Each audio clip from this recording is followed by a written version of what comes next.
Hi viewers, welcome back to our channel. మీరు వీక్షిస్తున్నది Pranu electrotech. ఈరోజు మనం తెలుసుకోబోతున్న టాపిక్ 3-ఫేజ్ ఇండక్షన్ మోటార్ యొక్క parts. Squirrel cage induction motor యొక్క ముఖ్య భాగాలు. మొదటిది స్టేటర్ స్థిర భాగం. ఇందులో కొన్ని ముఖ్యమైన భాగాలు ఉంటాయి. అవి స్టేటర్ కోర్, మాగ్నెటిక్ ఫ్లక్స్ ఉత్పత్తికి మరియు ఫ్లెక్స్ మార్గం కల్పించడానికి కోర్ను సిలికాన్ లామినేటెడ్ షీట్స్తో తయారు చేయబడుతుంది. తరువాత stator windings. Stator స్లాట్లలో enamelled coating వేయబడిన కాపర్ కండక్టర్ను 3 దశల వైండింగ్స్ అమర్చబడి 3-ఫేజ్ విద్యుత్ సరఫరాకు వెలుగా వైండింగ్ చేయబడతాయి. తర్వాత ఫ్రేమ్ హౌసింగ్. వైండింగ్ చేయబడిన స్టేటర్ భాగాలను పట్టుకుని రక్షణ కల్పిస్తుంది. తరువాత ఎండ్ షీల్డ్స్ మరియు బేరింగ్స్ షాఫ్ట్ను మద్దతు ఇస్తూ తేలికగా తిప్పడానికి సహాయపడతాయి.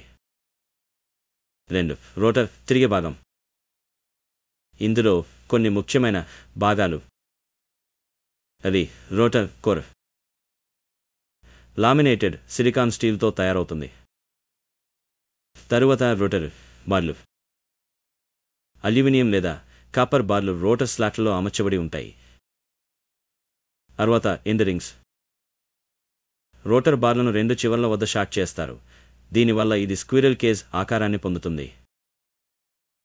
తరువాత షాఫ్ట్.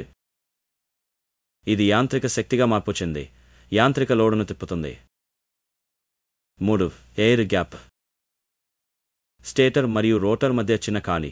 దీనివల్ల స్టేటర్ ఫ్లెక్స్ మరియు రోటర్ ఫ్లెక్స్ ఇంట్రాక్ట్ అవ్వడానికి అనుకూలంగా ఉంటుంది. 4 కూలింగ్ వ్యవస్థ. ఇందులో 2 భాగమున్నవి. రోటర్ షాఫ్ట్పై అమర్చబడి గాలిని ప్రవహింపజేస్తుంది. దీని ద్వారా మోటార్ యొక్క బాడీ చల్లబడుతుంది. తర్వాత కూలింగ్ ఫిన్స్. మోటార్ బాడీపై ఉండి వేడి విడుదల చేయడానికి సహాయపడతాయి. 5 టెర్మినల్ బాక్స్. మోటార్ను విద్యుత్ సరఫరాకు కనెక్ట్ చేయడానికి టెర్మినల్స్ ఉంటాయి. ఇవి 3-ఫేజ్ ఇండక్షన్ మోటార్లో ఉన్నటువంటి ముఖ్యమైన భాగాలు.